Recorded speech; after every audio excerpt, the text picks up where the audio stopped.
I want to take up the drums now. Hey, welcome back to the channel. I'm your host, Ken Levine, and today we're looking at Tool and their song, The Pot, from 2006. And this is a drum cover version by Meytal Cohen. Let's see if it's Danny Carey approved. 3, 2, 1, go. Who are you to wave your finger? You must have been out your head. I hold deep in muddy waters. You practically raised the dead.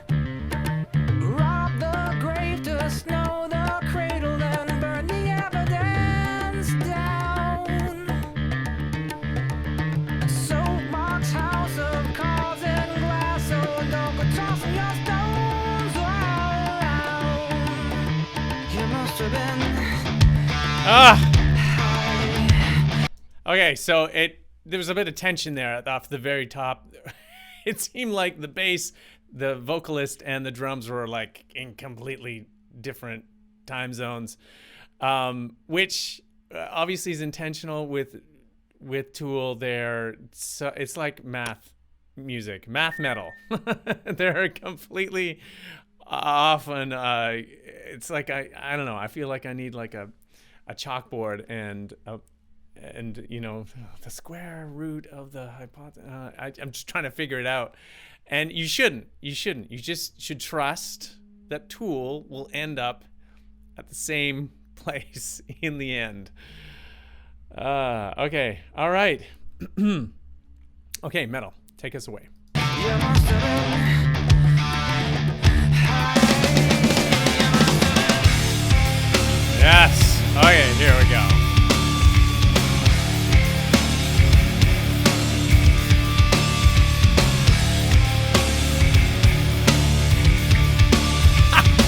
Look at that smile. That's okay. Let's go back here. It's truly awesome. Come on, let's see if we can find it. Come on, Levine, pick it up. There we go. Someone who actually enjoys what they're doing. You know, this is good. How many takes did it take to do this? I don't know. This is probably a one take thing, multi-cam shoot, but super cool to see someone really enjoying and concentrating at the same time.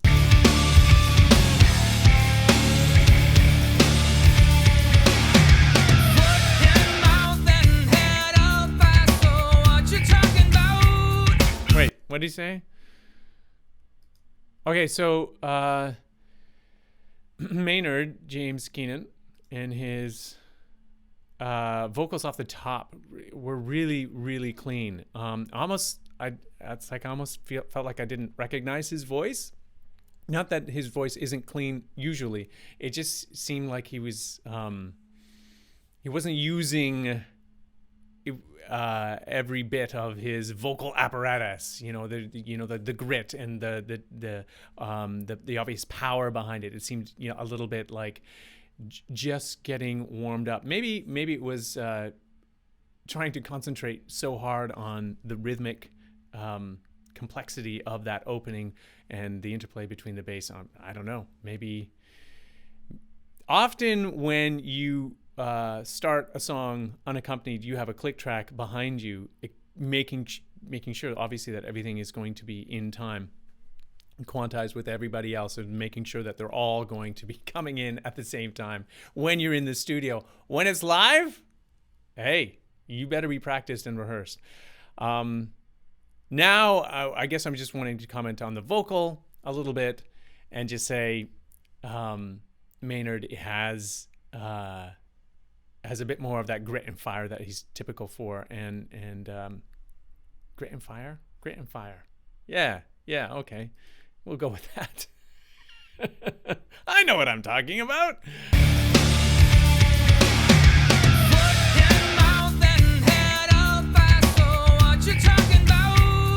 Okay. Basically, that line refers to me. Foot in mouth and head up, asshole. That's kind of how I live my life on a day-to-day basis. If you tune into the channel, you kind of maybe you come to expect that from me. I don't know. The Pot From what I've read on Wikipedia, which has like a tiny little blurb about the meaning of the lyrics, essentially has to do with the hypocrisy of, people spouting off opinions that they don't really know much about, and pointing out that you are a hypocrite because you are railing against the thing that you do often, and failing to turn that introspective eye on yourself. More to say on that later. Okay, we are only a minute in. Ken, quiet down. Just enjoy the whole thing. All right, stop talking. Difficult to dance round this one till you pull it out. Boy, you must have been so high. You must have been so high. Steel borrow, reversing your shady inference. Kangaroo done hung the jury with the innocent. Now your weeping shades accusing in the cold and you sip in your eye. And you piss all over my black hair. You must have been high. You must have been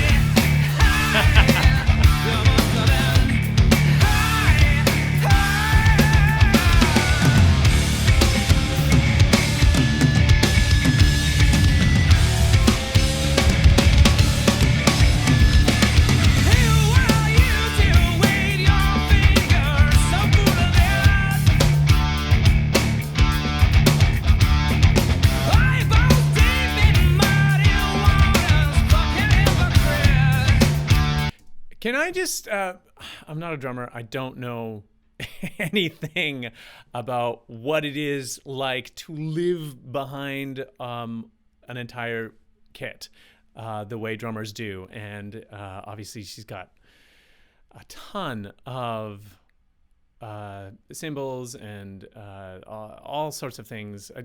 Quick shout out to the engineer. This sounds amazing in my headphones. The drums sound so beautifully mixed. I don't know how they did that. How do you erase Danny Carey's drums from the? How do you do that from the mix, and just have Maynard and Justin and Adam having their performances, and then mix in what Meytal Cohen is doing here. Okay, but the point I was trying to make was she's very kind of slouchy in the chair. Is that you want to stay loose? Like, is that something that you really need to do? If you're playing something as complicated as this, you don't want to be rigid. You don't want to have a ramrod up your up your keister to be able to play this. I mean, this is not a military precision band. This is something that has a great deal of feel about it, and there is an element of extreme precision, and you need to be living this in your bones to be able to make all this music. But I just sort of I'm looking at her posture, and I'm wondering, is that typical? Is that something that you want? I talk a lot about posture with my vocal students as sort of the foundation for good vocal technique, making sure that you are not holding yourself or contorting your torso in some sort of manufactured way, and that can have knockdown effect or a trickle down effect on everything else that you do, from your breathing to your phonation to your articulation and resonance. All of that plays a part. And so you start with a solid or rather a neutral posture in which you're not trying to hold yourself in any particular way. And it just feels like maybe it's a function of just how you have to sit with the double kick drums. I don't know. Maybe one of you intelligent folks out there knows this is how you play Tool. And I'm just not sure.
Okay, so drummers, again, is this fun to play? Like, is this sort of like, yes, I'm not doing, whatever train beat for the millionth time for some country band.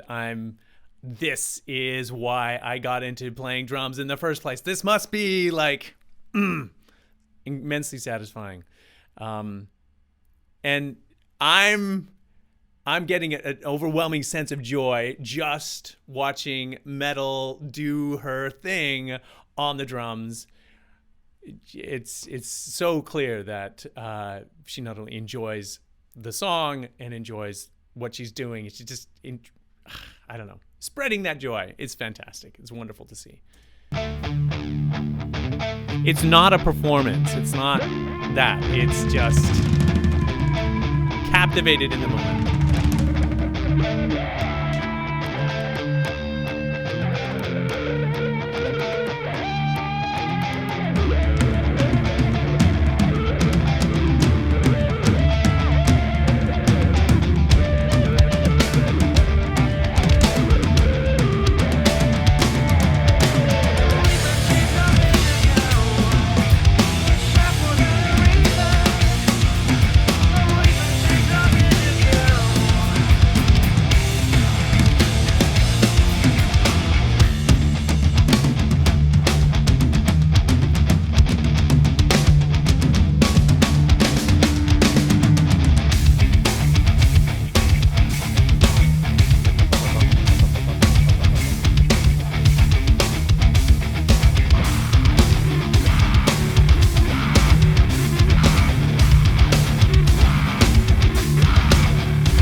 Yes. Okay. That. Let's get a glimpse.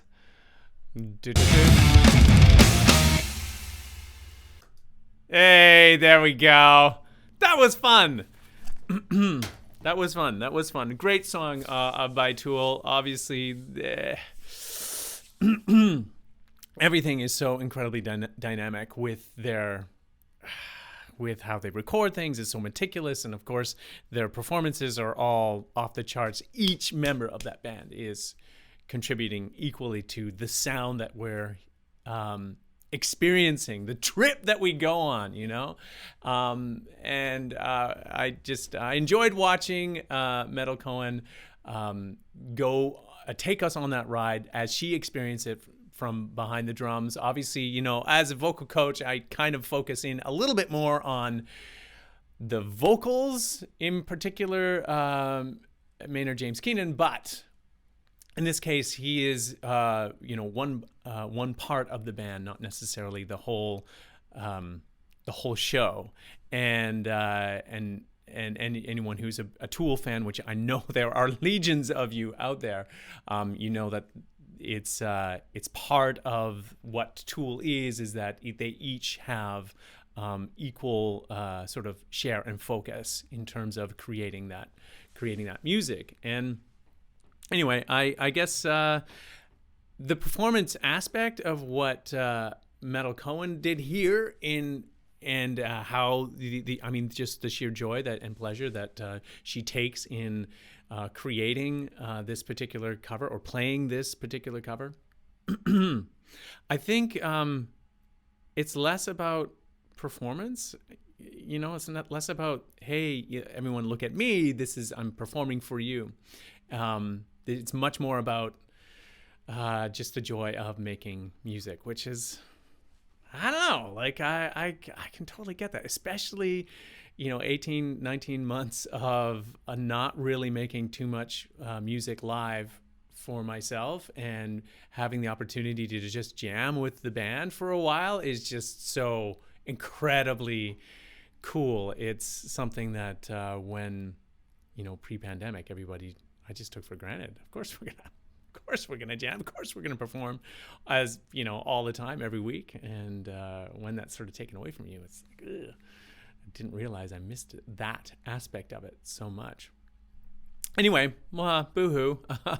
Great, wonderful. I just went off a little bit. Actually, one thing that I did want to say about this particular song, as I was listening to the lyrics and trying to sort of digest the perspective that Maynard was coming from, is he actually reflecting or talking about someone in particular? It's like, you person are, calling the kettle black, or is he sort of like swallowed up in that moment? And I've had this moment before where I caught myself going like, oh man, I'm such an idiot. I can't believe, I said that thing that I realized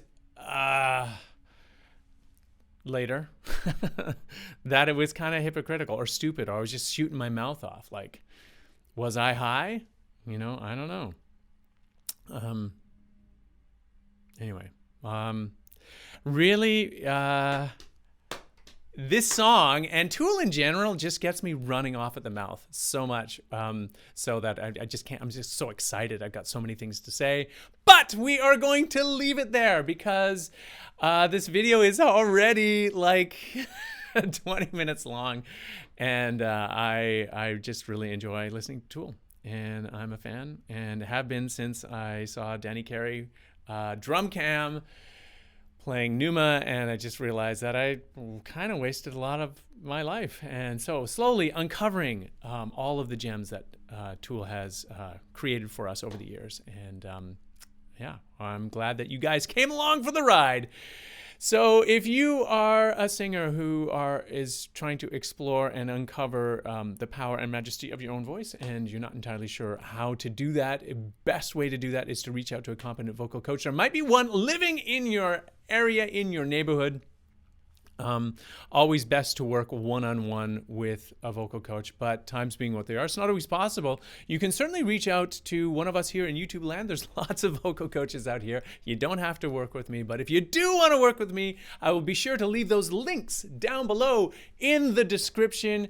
You can get a hold of me at my Wizio page or at kenlevinevocalcoach.com. And yeah, please remember to hit that subscribe button and the notification bell so you don't miss out on any of the great stuff that we produce here every week. week on the channel. And hey, if you have made it to the end of this video, thank you so much for watching, and we will see you next time.